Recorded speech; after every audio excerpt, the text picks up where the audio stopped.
तो मैटर में दो चीजें होंगी, स्पेस ऑक्यूपाई करेगा और मास। ठीक है, दूसरा लिखो प्योर सब्सटेंस। प्योर सब्सटेंस किसको कहते हैं?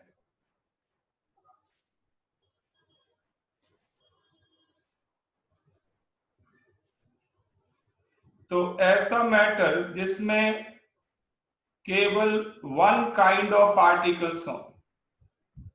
a matter having a matter having only one kind of particles, only one kind।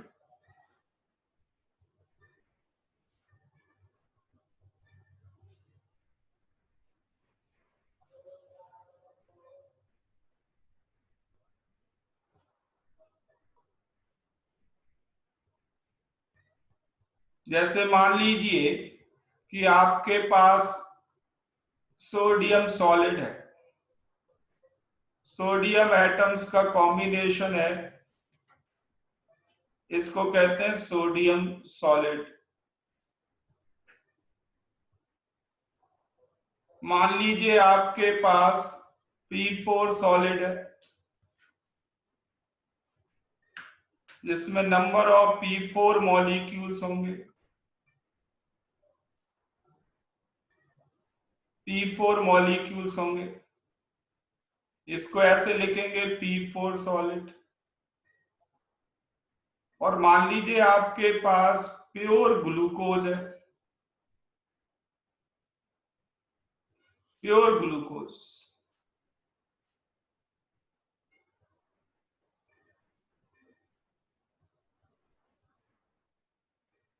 तो ध्यान दें, ये तीनों एग्जाम्पल है प्योर सब्सटेंस के।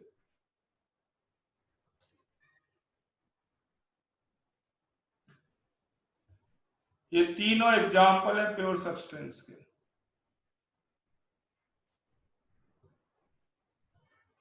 बट ध्यान दें फर्दर, इसमें केवल एक ही एटम है, सोडियम एटम।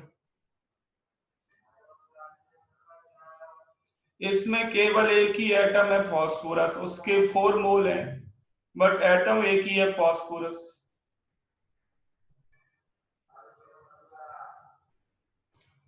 और इसमें 3 डिफरेंट एटम है एक पार्टिकल में, CHO। ये एक पार्टिकल है जो मैंने यहां लेटर ए से लिखा है, वो इसमें सोडियम एटम है, इसमें P4 मॉलिक्यूल है, इसमें सोडियम एटम, इसमें P4 मॉलिक्यूल और इसमें एक मॉलिक्यूल ग्लूकोज का। ये तीनों प्योर सब्सटेंस है। They have only one kind of particle. इसमें थ्रू आउट सोडियम एटम है, इसमें थ्रू आउट P4 मॉलिक्यूल्स है, इसमें throughout glucose molecules. All are pure substance. ये एक पार्टिकल है, तो ऐसा सैंपल इसमें वन काइंड हो केवल पार्टिकल का। बट इनमें डिफरेंस भी है। डिफरेंस ये है कि इसमें सिंगल केवल सोडियम एटम है थ्रू आउट, इसमें केवल फास्फोरस एटम है थ्रू आउट। फास्फोरस एटम के 4 मोल है, बट है केवल फास्फोरस एटम। और इसमें 3 डिफरेंट एटम है। तो ये दोनों सैंपल कहलाते हैं एलिमेंट्स, और ये सैंपल कहलाएगा कंपाउंड। तो प्योर सब्सटेंस को हमने डिवाइड किया था 2 पार्ट्स में, एलिमेंट एंड कंपाउंड में।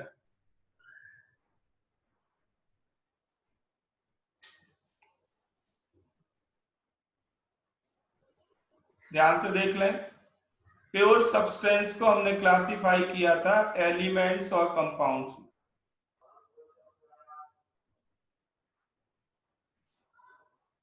ठीक है, तो एलिमेंट्स और कंपाउंड में क्या डिफरेंस है? एलिमेंट में केवल एक ही तरह का एटम होगा, इसमें थ्रू आउट सोडियम एटम है, इसमें थ्रू आउट फास्फोरस एटम है। और इसमें 3 एटम से मिलके एक पार्टिकल बना है, 3 डिफरेंट एटम के कॉम्बिनेशन से एक पार्टिकल बना है, तो ये है कंपाउंड। अब कंपाउंड भी दो तरह के, ऑर्गेनिक एंड इनऑर्गेनिक। तो ये ऑर्गेनिक कंपाउंड है, दो तरह के होते हैं compound, organic and inorganic.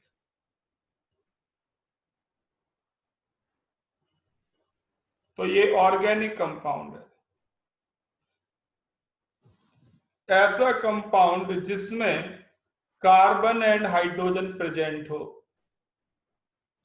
Carbon and hydrogen necessary है, वो है organic compound.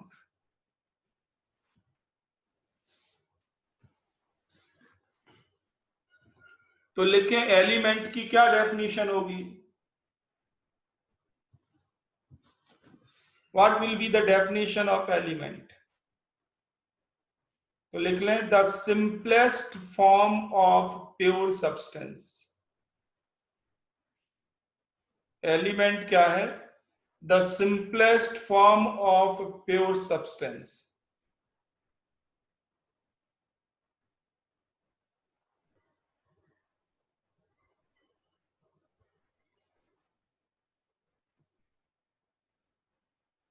The simplest form of pure substance whose particle could not be broken down.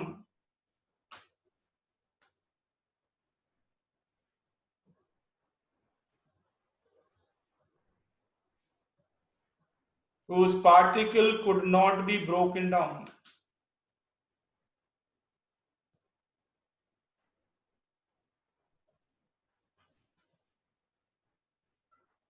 तो सिंपलेस्ट फॉर्म है प्योर सब्सटेंस की, ठीक है, सिंपलेस्ट फॉर्म। कंपाउंड क्या है लिख लें,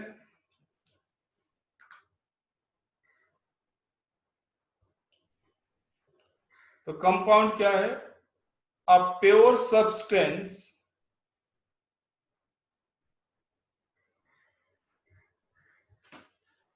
a pure substance having particles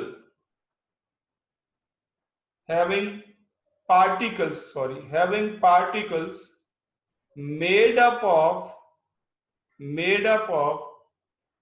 two or more different atoms.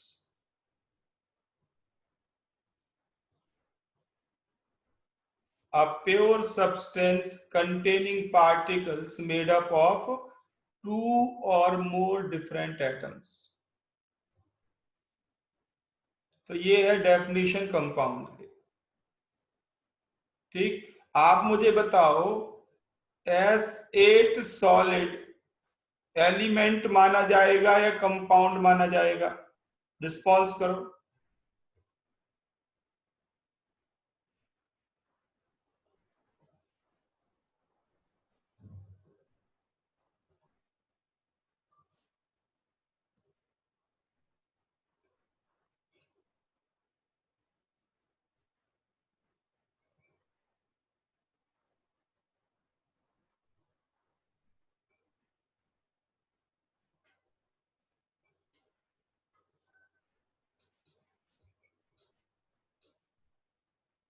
देखो ये प्रॉब्लम पूछी है अभी, किसने पूछी है,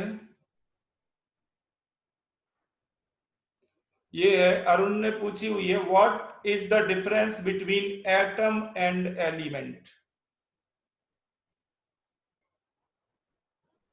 what is the difference between atom and element, तो आप लिख लें all atoms are elements but all elements are not atom.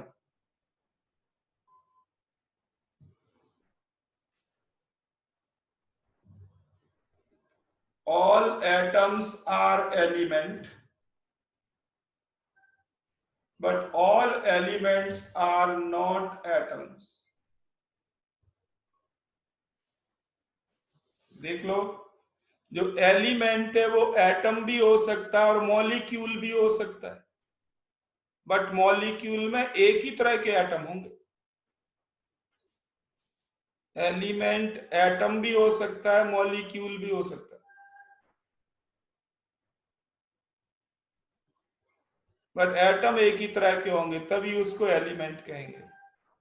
तो जितने भी एटम हैं वो सब एलिमेंट हैं, बट एलिमेंट सारे एटम नहीं हो सकते, एलिमेंट मॉलिक्यूल भी हो सकता है।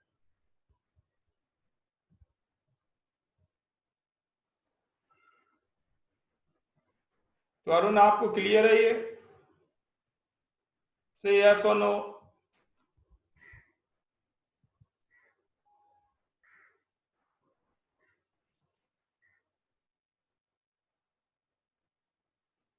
ओके, तो ये तो बात हुई अबाउट एलिमेंट। दो तरह के एलिमेंट हैं, आप लिख लिए आपने। और कंपाउंड कौन है? जिसमें दो या दो से ज्यादा डिफरेंट एटम कंबाइन करते हैं। ठीक है, अब ऑर्गेनिक इनऑर्गेनिक तो आप पहचान लेंगे, आगे पूरी केमिस्ट्री यही है। मेटल नॉन मेटल मेटलॉइड भी आप पहचान लेंगे, आगे पढ़ेंगे। बट अब मैं बात कर रहा हूं होमो और हेट्रोजीनियस मिक्सचर की। मिक्सचर ये तो कॉमन वर्ड है, फ्रीक्वेंटली आएंगे आगे। मिक्सचर तो दो तरह के मिक्सचर हैं, होमोजीनियस एंड हेट्रोजीनियस। डेफिनेशन बिल्कुल सिंपल है। होमोजीनियस मिक्सचर में यूनिफॉर्म कंपोजिशन होगा, uniform composition through out the matter, uniform composition through out the matter.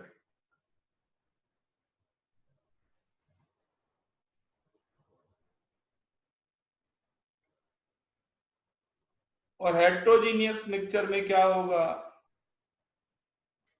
Non uniform composition.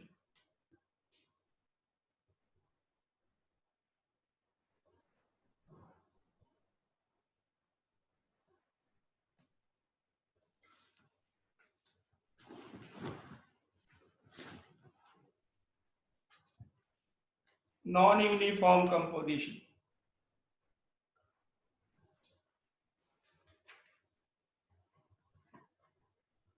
ठीक है।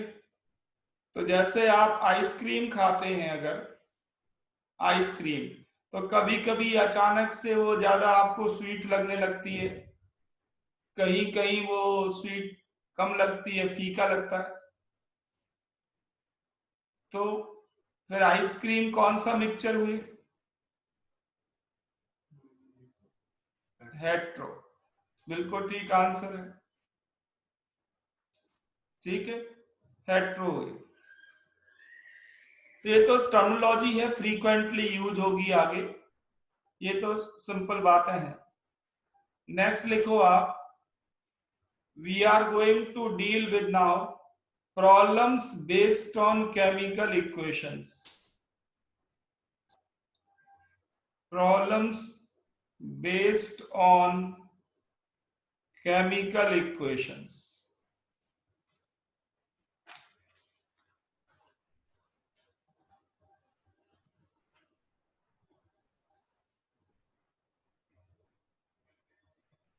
Problem based on chemical equations.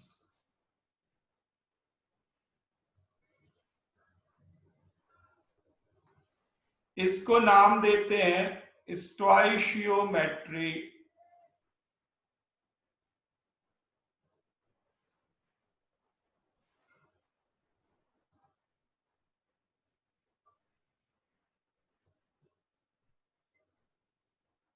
Stoichiometry में स्टोइशियो word का मतलब होता है एलिमेंट,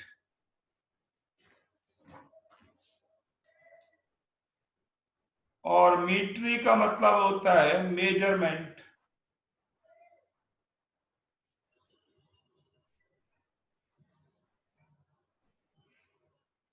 तो what are we going to do? We are going to measure the element.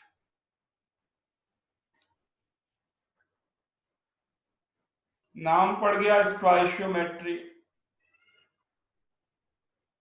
पर क्या कंपाउंड का मेजरमेंट नहीं करेंगे, एलिमेंट का ही करेंगे? ऐसा नहीं है, कंपाउंड का मेजरमेंट भी करेंगे।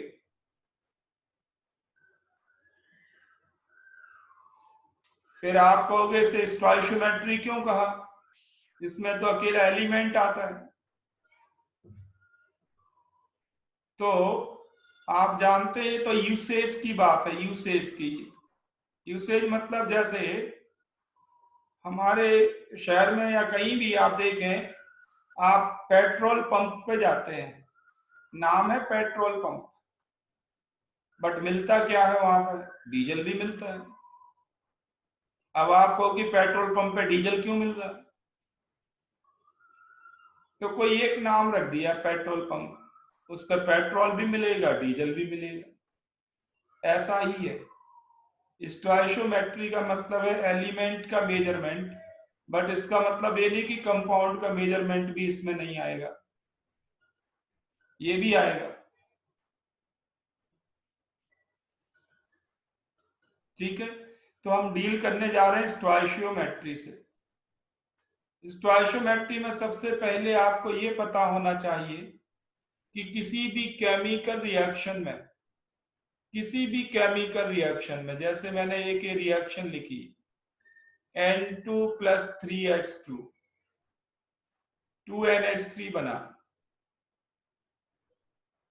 मैंने ये केमिकल रिएक्शन लिखी, ये जो कॉफिशिएंट है N2 का, N2 का कॉफिशिएंट क्या है, इसके आगे कुछ नहीं लिखा तो आप एज्यूम करेंगे 1, इसका कॉफिशिएंट 1 है।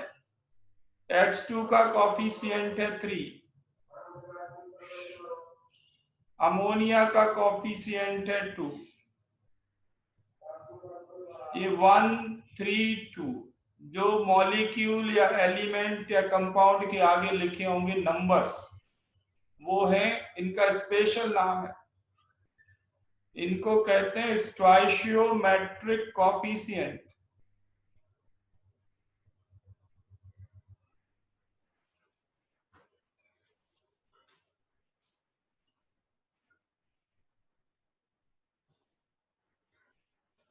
N2 के आगे कुछ नहीं लिखा मतलब 1 है कॉफिशिएंट, H2 का 3 है, अमोनिया का 2 है। आप बता सकते हैं ये स्टोइशियोमेट्रिक कॉफिशिएंट आपको क्या इंफॉर्मेशन देते हैं?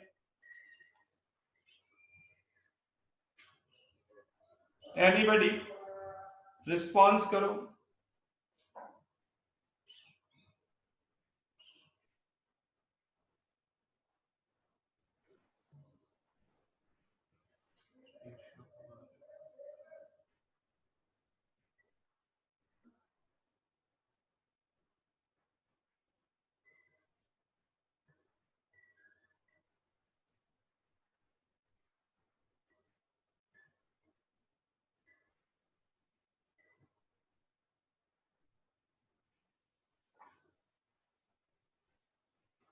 अब ये जो वर्डिंग यूज हो रही है, देयर, प्रपोर्शन, क्वांटिटी, करेक्ट, इनमें से कुछ बच्चों ने करेक्ट लिखा है, वो ये है, करेक्ट आंसर है इसका molar ratio. Molar ratio correct answer है।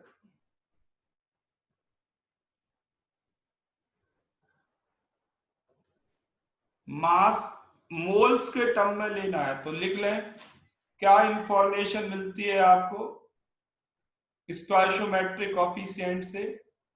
देखिए मोलर रेशियो,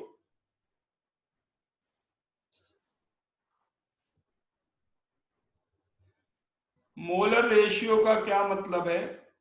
इस बैलेंस्ड रिएक्शन से आप ये लिख सकते हैं कि moles of N2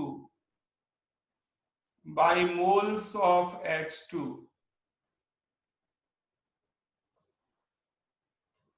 equal to 1/3।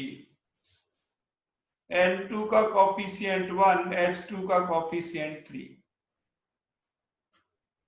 आप लिख सकते हैं मोल्स ऑफ H2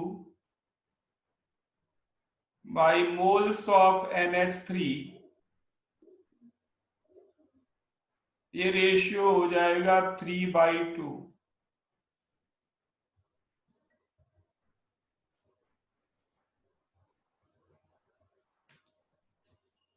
इसी तरह से moles of N2 and moles of NH3 ratio क्या होगा?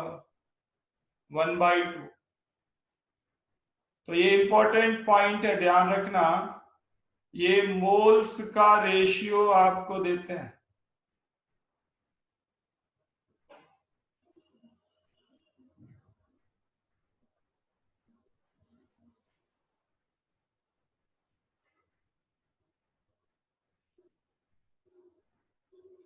और ये मोल्स का रेशियो न्यूमेरिकली, मोल्स का रेशियो न्यूमेरिकली नंबर के रेशियो के बराबर हो जाएगा। न्यूमेरिकली किसके बराबर होगा? Number of H2 by number of NH3।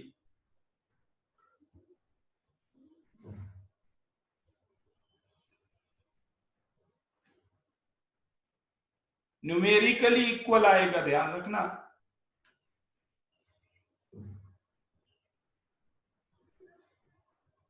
But reality में ये कॉफिशिएंट है mole ratio.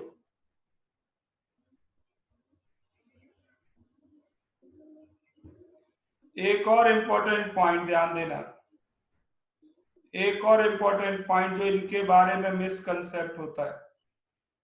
Coefficient 1, 3, 2 have no relation with the experimental moles of N2, H2 and NH3.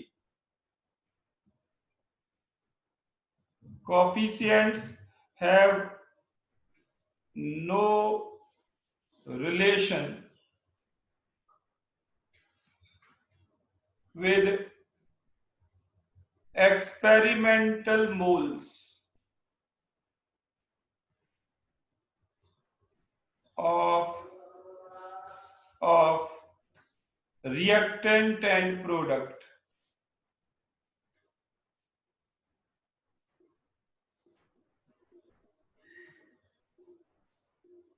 ये अमाउंट के बारे में कोई इंफॉर्मेशन नहीं देते कि रिएक्शन में N2 की कितनी अमाउंट कंज्यूम हो रही है, H2 की कितनी अमाउंट कंज्यूम हो रही है, अमोनिया कितना बन रहा है। ये कोई इंफॉर्मेशन नहीं देते। ये तो ये बताते हैं कि N2 और H2 1:3 मोल रेशियो में रिएक्ट करेंगे। बैलेंस रिएक्शन क्या बताती है आपको? N2 and H2 1:3 mole ratio में रिएक्ट करेंगे। तो ये कॉफिशिएंट आपको मोल रेशियो देते हैं। देखो एक और प्रॉब्लम से आपको कंफर्म हो जाएगा कि मतलब क्या है इसका। एक प्रॉब्लम लिखें इसी पे।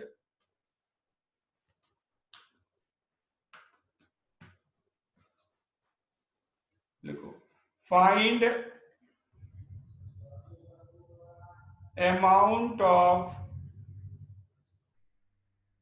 Ammonia produced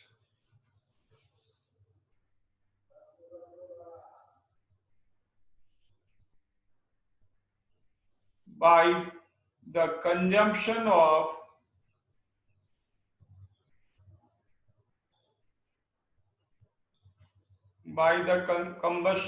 consumption of 12 gram H2।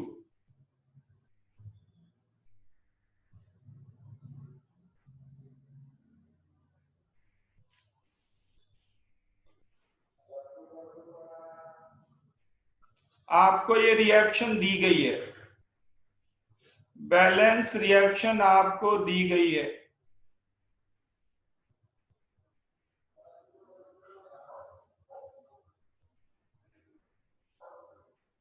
ये बैलेंस्ड रिएक्शन आपको दी गई है, गिवन है।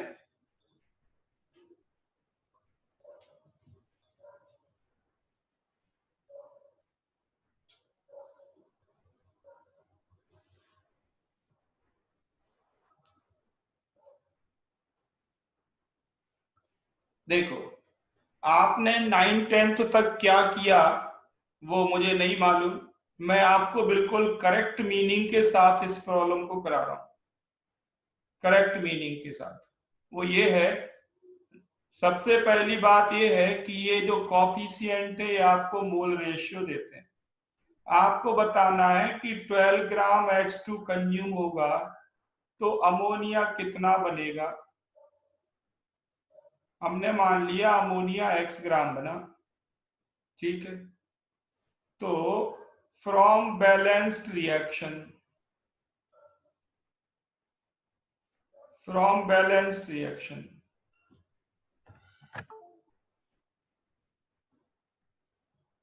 बैलेंस रिएक्शन से हम क्या लिख सकते हैं? हम ये लिखेंगे moles of ammonia bye moles of H2। एक नोन होना चाहिए, एक अननोन होना चाहिए। इनका रेशियो आप लिख सकते हैं 2/3। H2 बाई अमोनिया लिख लो, अमोनिया बाई H2 लिख लो, फर्क नहीं पड़ता।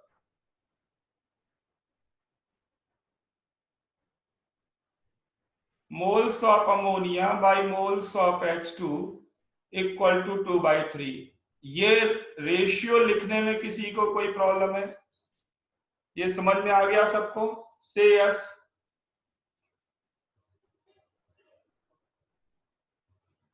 बैलेंस रिएक्शन से आपको रेशियो लिखना है, किस किस के बीच रेशियो लिखना है?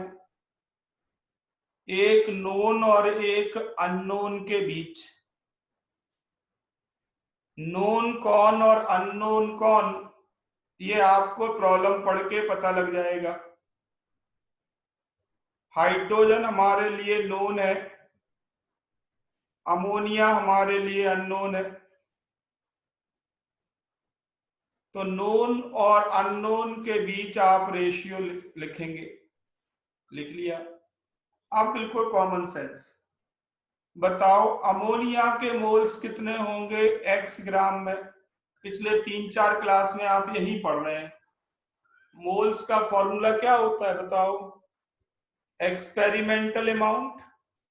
बिल्कुल ठीक आंसर दिया नमिता ने। Experimental amount by molar mass, यही फॉर्मूला होता है। हाइड्रोजन के मोल्स क्या होंगे 12 ग्राम में?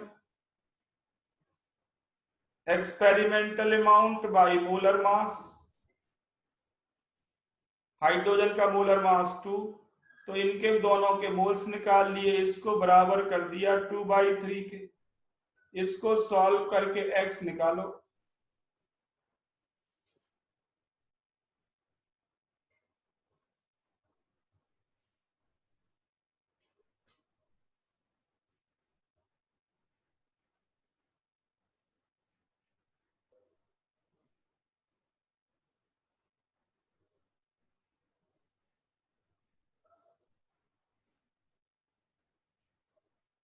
ये आ जाएगा 68 ग्राम। 68 ग्राम।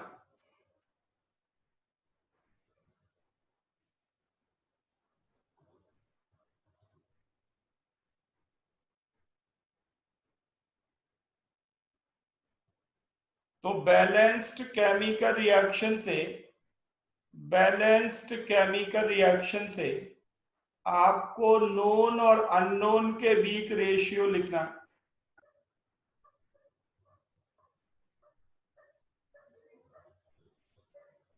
Is it clear to all of you? Say yes और नो।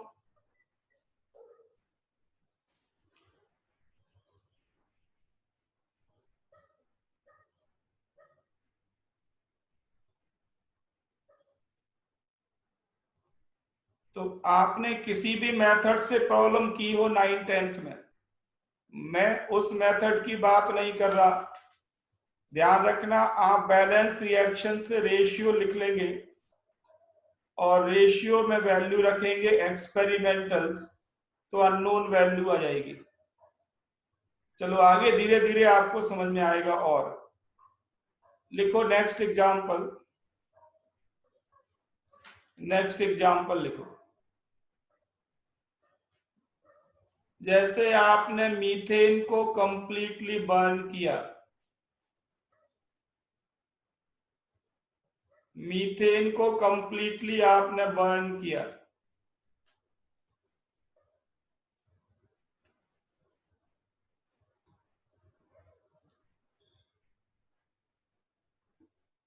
ठीक है।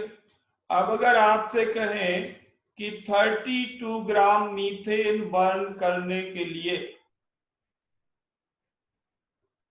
बताइए कितने लीटर O2 लगेगी at STP to burn 32 gram methane completely. Find the volume of O2 required at STP.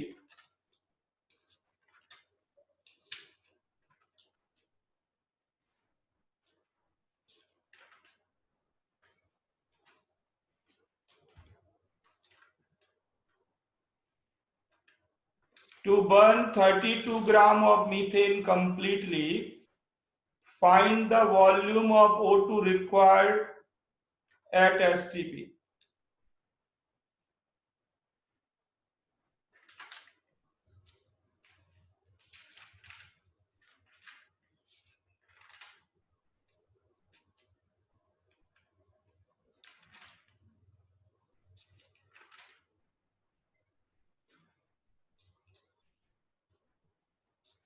तो देखो स्टेप 1 आपका क्या होगा?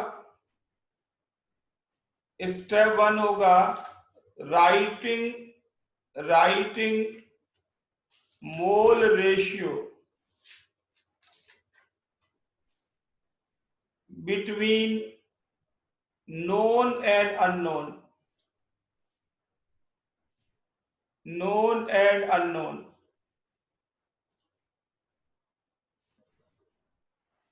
सबसे पहला स्टेप होगा रेशियो लिखना, मोल रेशियो लिखना नोन और अननोन के बीच। तो अननोन है O2 और नोन है मीथेन, तो आप ये लिखें मोल्स ऑफ O2, अननोन मैं ऊपर लिख रहा हूं कैलकुलेशन इजी रहता है, बाय मोल्स ऑफ मीथेन। बताइए बैलेंस इक्वेशन से वैल्यू कितनी? 2/1। ये तो हमने बैलेंस्ड इक्वेशन यूज की।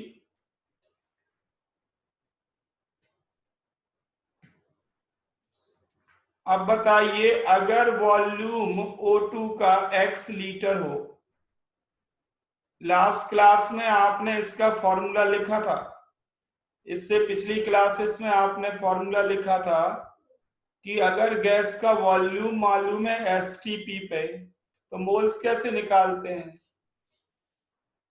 उसमें डिवाइड करते हैं 22.4 से। ये तो वॉल्यूम आ गए, मोल्स आ गए O2 के। मीथेन के मोल्स कितने होंगे 32 ग्राम में? इसका फॉर्मूला भी आपने लिख लिया, mass by molar mass. Methane का मोलर मास 16 इक्वल टू 2। इसको सॉल्व करिए, x निकालिए, ये आएगा 4 टाइम्स 22.4 लीटर्स।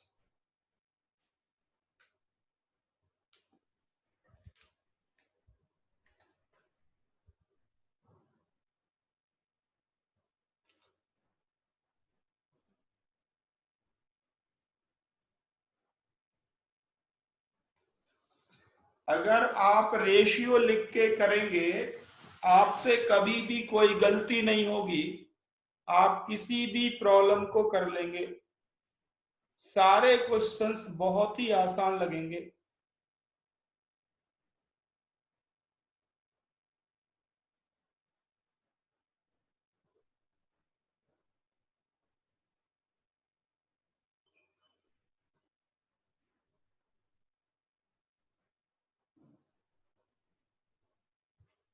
ठीक है, Is it clear?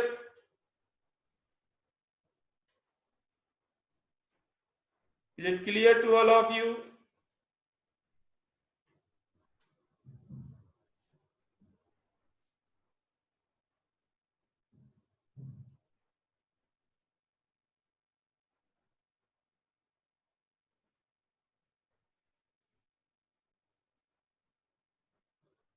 तो आप सारे क्वेश्चंस बैलेंस रिएक्शन के थ्रू करेंगे। अभी धीरे धीरे आपको और समझ में आएगी इसकी इंपॉर्टेंस। लिखो, नेक्स्ट प्रॉब्लम लिखो, नेक्स्ट प्रॉब्लम लिखो। जैसे आपको ये बैलेंस रिएक्शन दी गई है 2KClO3, अगर इसको हीट करते हैं तो बनता है 2KCl प्लस 3O2। ये बैलेंस रिएक्शन आपको दे दी गई है।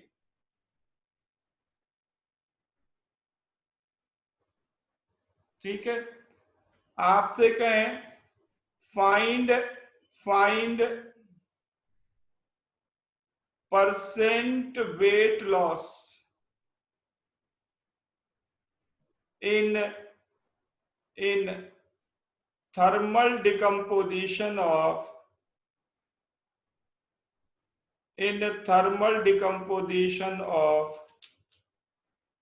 KClO3।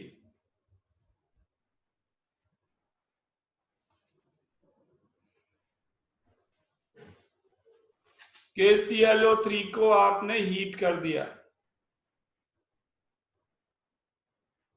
तो देखो मैं हिंट दे देता हूं, हिंट देता हूं, बिल्कुल आसान। हिंट ये है इसकी, हिंट ये है इसकी कि वेट लॉस किसकी वजह से हुआ। हीट करने पे वेट लॉस किसकी वजह से हुआ।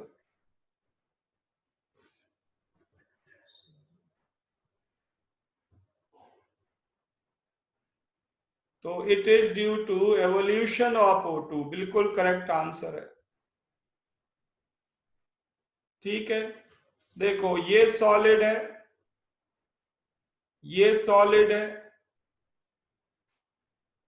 और O2 गैस है, तो ये रिएक्शन मिक्सचर से एस्केप कर जाएगी। तो ये आपको हिंट है, the weight loss on heating is due to evolution of O2। O2 evolve हुई, O2 रिएक्शन मिक्सचर से बाहर चली गई।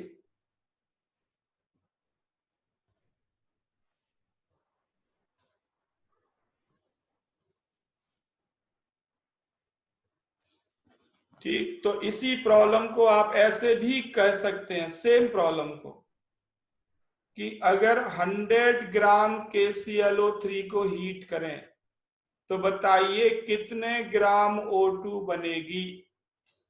जो भी आंसर आएगा वही परसेंट वेट लॉस होगा, क्योंकि हमने KClO3 की अमाउंट क्या मान ली, 100 ग्राम।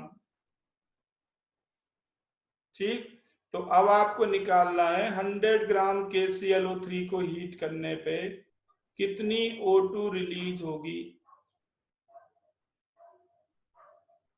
इनके एटॉमिक मासेस मैं दे देता हूं, या पूरा KClO3 का आप लिख लें। ये आता है 122.5।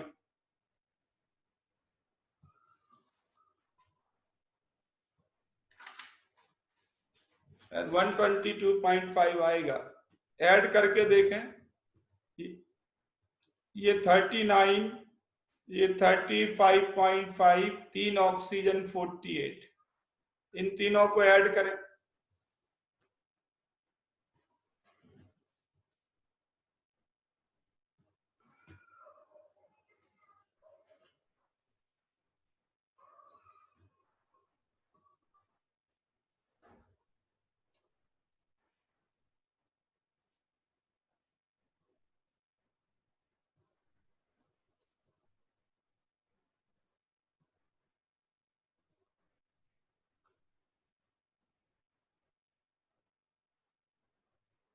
तो प्रॉब्लम वही है, प्रॉब्लम में नयापन कुछ नहीं है, नया नया है इसका केवल लिखने का तरीका, लैंग्वेज थोड़ी डिफरेंट लिख दी। सिंपल लैंग्वेज में तो यही है कि 100 ग्राम KClO3 को हीट करें तो बताओ कितना O2 रिलीज होगी। तो हमारे लिए KClO3 नोन हो गया, O2 अननोन हो गया।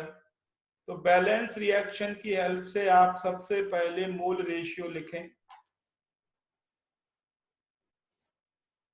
आप लिखें moles of O2 by moles of KClO3।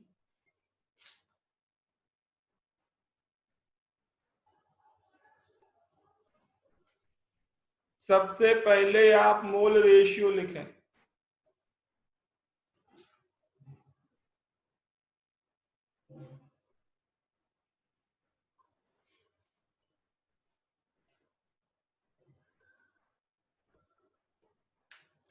लिख लिया मोल रेशियो। अब मोल रेशियो लिख लेने के बाद अब एक्सपेरिमेंटल डाटा से इसको लिंक करें। मोल्स ऑफ O2 x ग्राम में कितने होंगे? तो x बाई 32।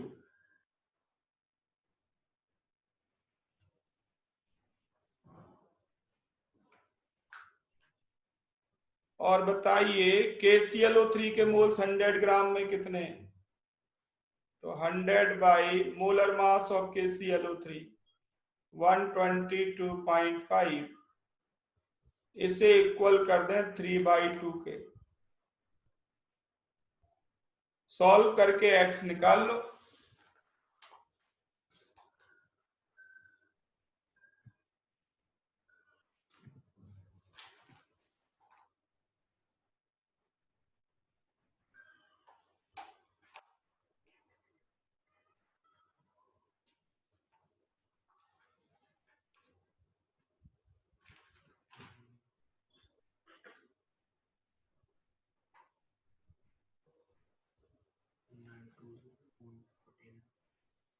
अब देखो मामला क्या है, बहुत ही आसान क्वेश्चंस हैं, बस आपको जो दिक्कत आएगी वो है इस बैलेंस रिएक्शन को याद रखना।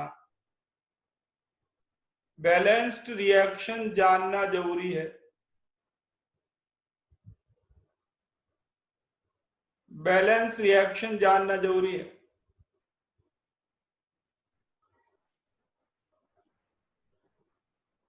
ठीक है, तो इनके क्वेश्चंस पे हम लौटेंगे, पहले रिएक्शन की बैलेंसिंग सीखते हैं।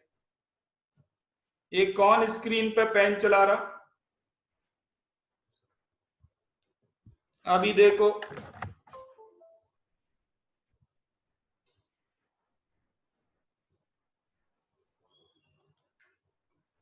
अभी देखो पकड़ा जाएगा कौन कर रहा है। तो पहले हम बैलेंस रिएक्शन लिखेंगे, फिर ये प्रॉब्लम सॉल्व करेंगे। तो write down balancing of chemical reaction, लिखो जल्दी, बैलेंसिंग ऑफ केमिकल रिएक्शन।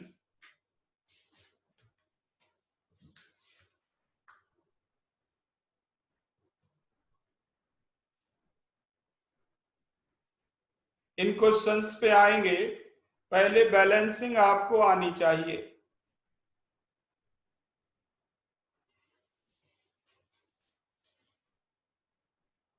जैसे आपको ये प्रॉब्लम दी गई है Cu प्लस HNO3, इससे बन गया CuNO3 होल ट्वाइस, फिर बन गया NO एंड H2O। बैलेंस करो इसको। देखो बैलेंस करने के दो तरीके हैं, एक तो हिट एंड ट्रायल और दूसरा होता है रिडॉक्स मेथड। और एक और मेथड जो किताबों में नहीं लिखा मिलेगा वो मैं आपको बताऊंगा, मैथमेटिकल मेथड। वो क्या है अभी डिस्कस करेंगे। आपने जो 9th 10th में पढ़ा है हिट एंड ट्रायल से पहले करें। करके दिखाओ रिटन ट्रायल से, फास्ट करो।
Two H N O three left hand side गलत है।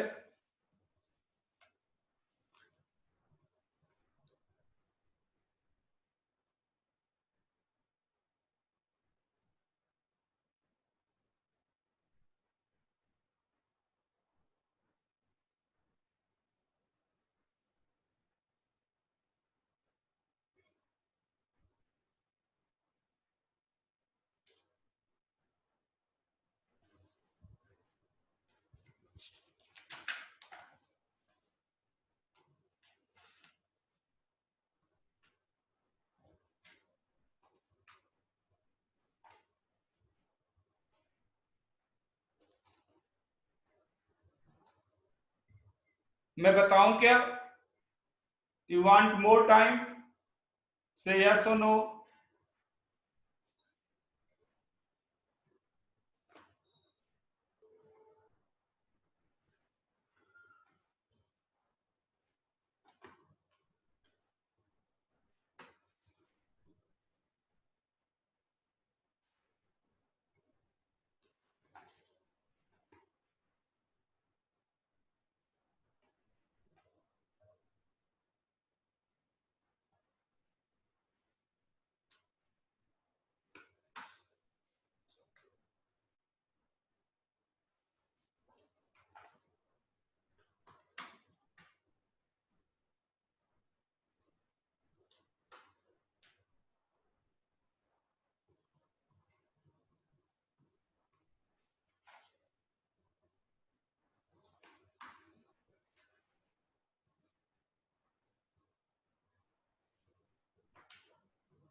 NO ही है, नाइट्रिक ऑक्साइड। NO2 नहीं, NO है।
वैभव ने जो इक्वेशन लिखी है ये बैलेंस्ड नहीं है, ऑक्सीजन एटम बैलेंस्ड नहीं है, देख लें।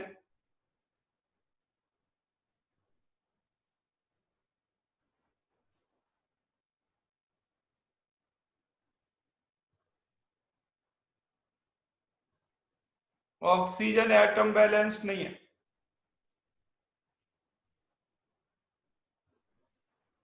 Left hand side oxygen atom है 12, राइट हैंड साइड है ज्यादा है, राइट हैंड साइड।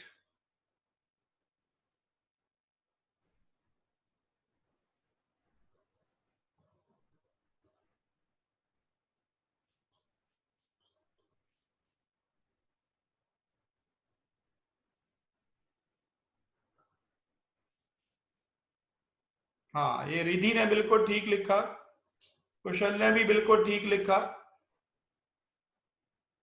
देखो काफी बच्चों ने कर लिया अब इसको।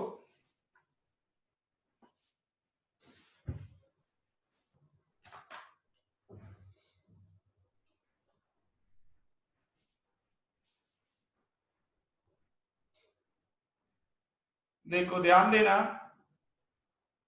मैं आपको बता रहा हूं मैथमेटिकल मेथड। ये मेथड मैं आपको बताने जा रहा हूं, हिट एंड ट्रायल में हम फंसेंगे नहीं। ये जरूरी नहीं है कि हिट एंड ट्रायल से आप सारे क्वेश्चंस कर लें। Hit and trial time consuming भी है। बस हिट करते रहो, ट्राई लेते रहो, लग गया तो लग गया, नहीं तो परेशान होते रहते हैं। तो मैं आपको एक मैथमेटिकल तरीका बता रहा हूं किसी भी रिएक्शन को बैलेंस करने का। सबसे पहले तो ये सोचिए आप कि बैलेंस रिएक्शन का मतलब क्या है। बैलेंस, क्या चीज बैलेंस करना? आंसर है मास को बैलेंस करना, मास और मोल्स को बैलेंस करना। जितना total mass left hand side होता है रिएक्शन के, इतना ही total mass right hand side आता है। इसको कहते हैं law of conservation of mass. ये अभी हम आगे पढ़ेंगे, बट अभी मैं केवल नाम बता रहा हूं। हर एक बैलेंस्ड केमिकल रिएक्शन में क्या कंजर्व रहता है?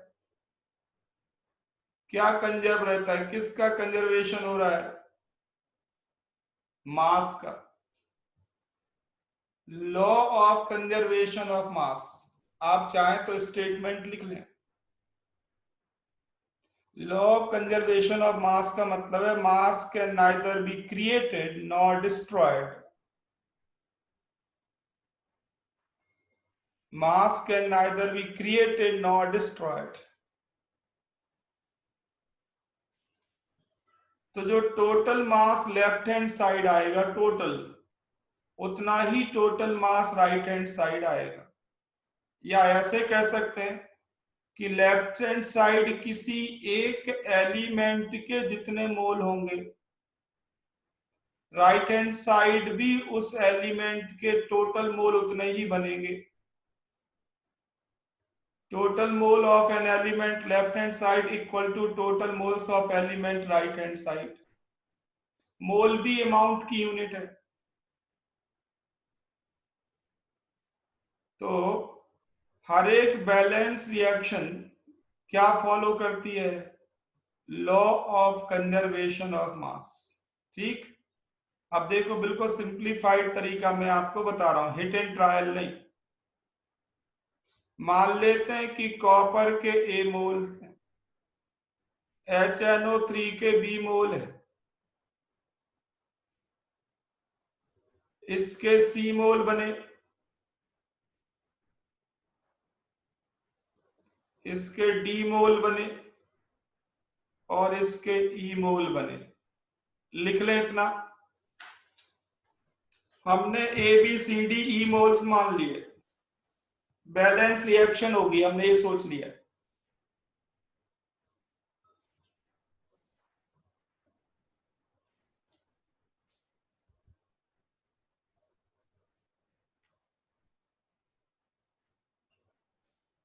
अब क्या करना, इस पूरी रिएक्शन में या तो आप ए से डिवाइड कर दो या आप बी से डिवाइड करो, रिएक्टेंट के किसी एक के कॉफिशिएंट से डिवाइड कर लो, इजी हो जाएगा सारा।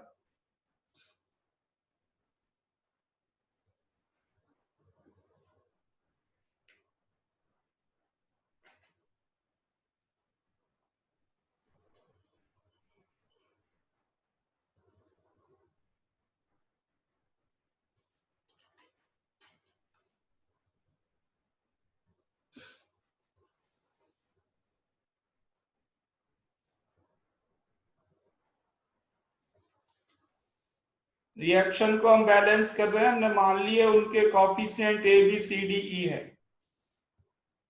हिट एंड ट्रायल मेथड आपको आता होगा, हिट एंड ट्रायल करते रहिए। किसी को 5 मिनट्स में सक्सेस मिलती है, किसी को 15 मिनट्स में मिलेगी,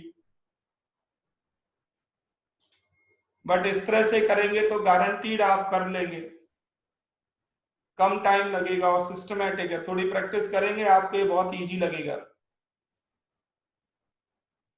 ठीक है, अब देखो, अब मैं अप्लाई कर रहा हूं लॉ ऑफ कंजर्वेशन ऑफ मास, मतलब जितने मोल्स लेफ्ट हैंड साइड किसी एलिमेंट के, इतना ही मोल्स राइट हैंड साइड। तो देखो, सबसे पहले कॉपर के मोल्स देख लो। कॉपर कॉफिशिएंट यहाँ 1 है, तो यहाँ भी कॉपर का एक कॉफिशिएंट होना चाहिए। इसका मतलब है C अपॉन ए की वैल्यू आपको 1 लेनी है,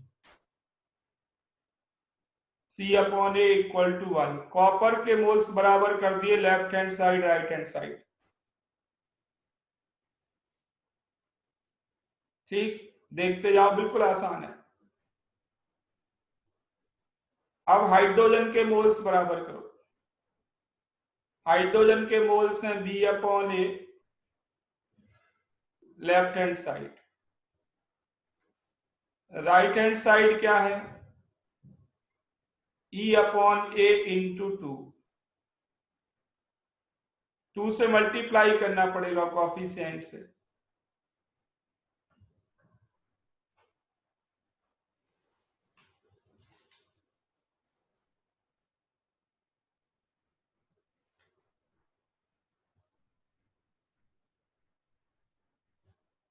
H एटम के moles left hand side B upon A, right hand side 2 times E upon A. ठीक है, तीसरा, अब नाइट्रोजन के मोल्स आप इक्वल करें। लेफ्ट हैंड साइड नाइट्रोजन के मोल्स हैं B अपॉन ए,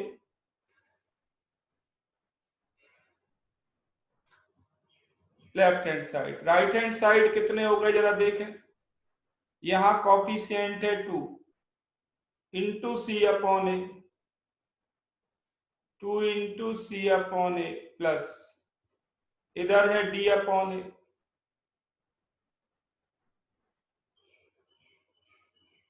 यही दो जगह नाइट्रोजन है।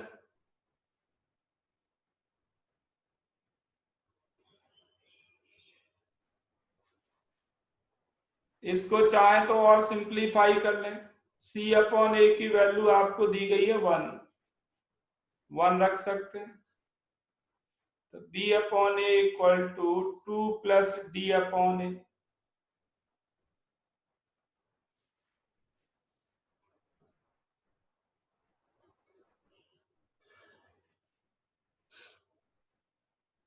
ये भारी काम कर रहे हैं, बिल्कुल सिंपल कर रहे हैं।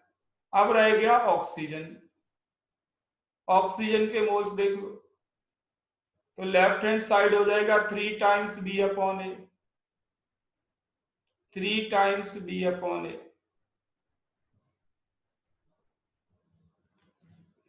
और राइट हैंड साइड कितना ये देख लें। राइट हैंड साइड बताओ,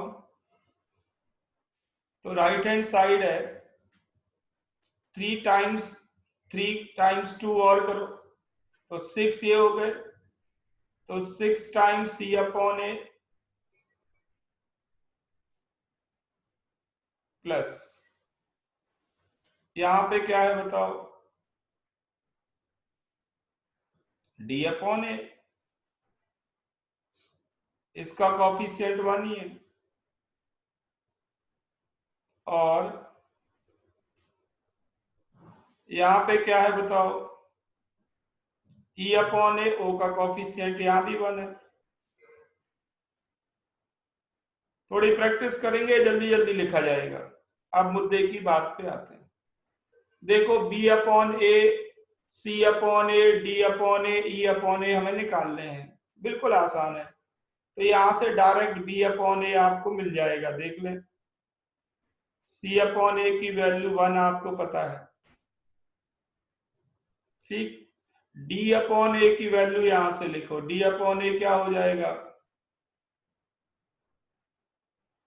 डी अपॉन ए हो जाएगा बी बाई ए -2।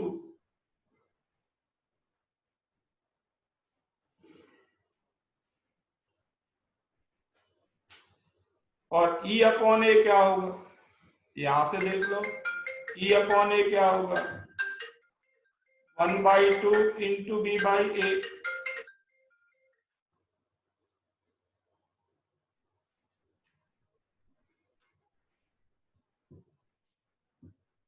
अब इसको सॉल्व करके बी बाई ए निकालो, सॉल्व करो जल्दी।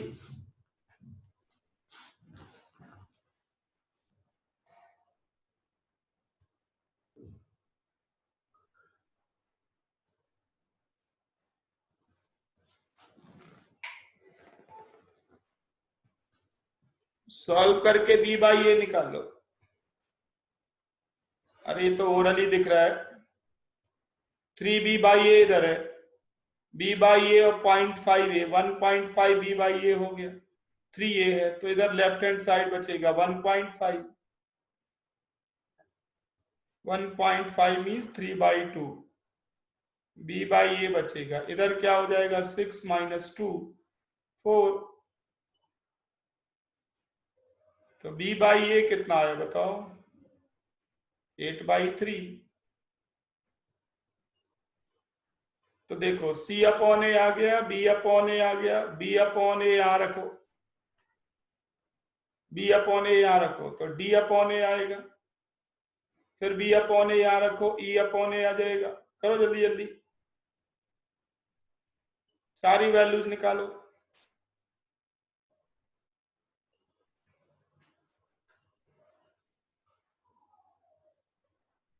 कोई इक्वेशन थोड़ी सॉल्व करनी, लीनियर पॉइंट है। ई अपॉन ए क्या होगा, बी अपॉन ए का हाफ,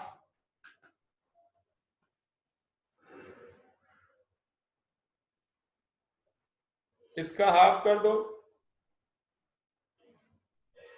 4/3।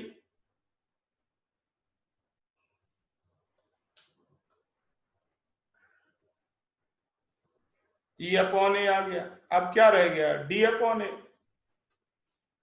तो डी अपॉन ए कितना आया, बी बाई ए में 2 माइनस कर लो, बी बाई ए क्या है 8/3, 2 माइनस करो तो यह आ जाएगा 2/3।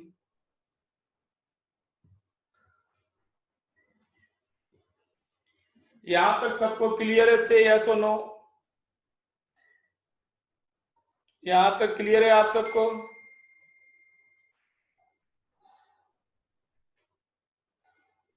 कोई भी ऐसा है जिसको ये इक्वेशन लिखने में दिक्कत है, left hand side right hand side बराबर करने में?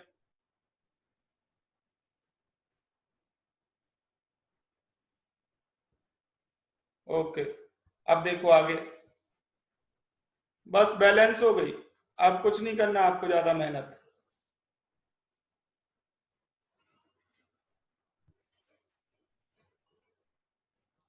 अब मैं इन कॉफिशिएंट की वैल्यूज रख रहा हूं, इन सारे कॉफिशिएंट की वैल्यूज रख रहा हूं।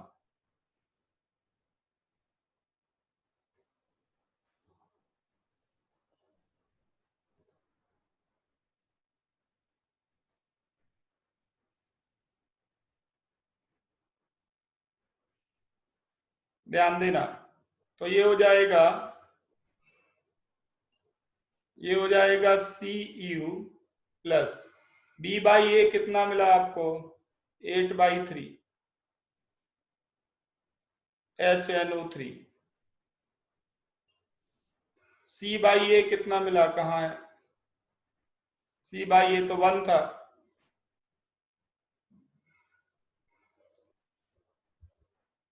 CuNO3 whole twice. D/A कहाँ है? D/A 2/3।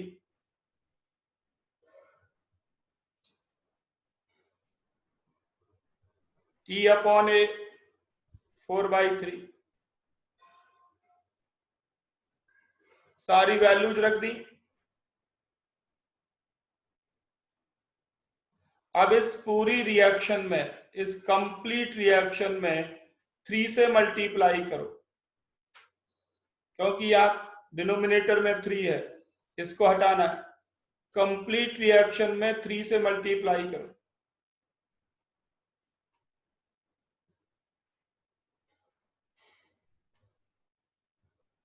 तो ये आ जाएगा 3Cu 8HNO3 3CuNO3 होल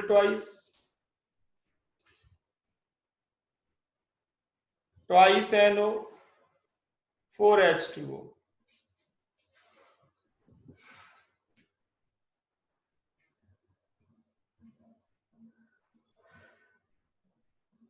किसी को कोई प्रॉब्लम है?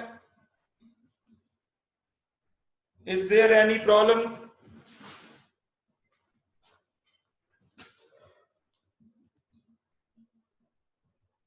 चलो, तो ध्यान देना, ये रिडॉक्स मेथड तो आप पूरा चैप्टर पढ़ेंगे, अभी रिडॉक्स मेथड हम फॉलो नहीं कर रहे हैं, ये तो बाद में करेंगे पूरा चैप्टर। आप हिट एंड ट्रायल से कर सकते हैं, और मैथमेटिकल मेथड जो मैंने आपको बताया लॉ ऑफ कंजर्वेशन ऑफ मास पे बेस्ड, आप ऐसे कर सकते हैं। आपको जो भी इजी लगे आप उसके अकॉर्डिंग करें, ठीक है? तो अभी मैं ग्रुप में मैसेज भेजूंगा क्वेश्चंस का मैसेज भेजूंगा। एक तो परसेंट फॉर्मूला से, परसेंट कंपोजिशन से एम्पिरिकल मॉलिक्यूलर फॉर्मूला निकालना वो, और दूसरा ये बैलेंसिंग का, ठीक? तो ये सारे क्वेश्चंस आप करेंगे। आपकी क्लास में कल भी लूंगा, हफ्ते में 4 डेज क्लास लेंगे, ज्यादा लोड ना आए आप पे, तो वीकली 4 डेज क्लास चलेगी। कल भी आपकी क्लास होगी 3:30 पे। किसी को आज की क्लास से कुछ पूछना हो बताओ, anything you want to ask?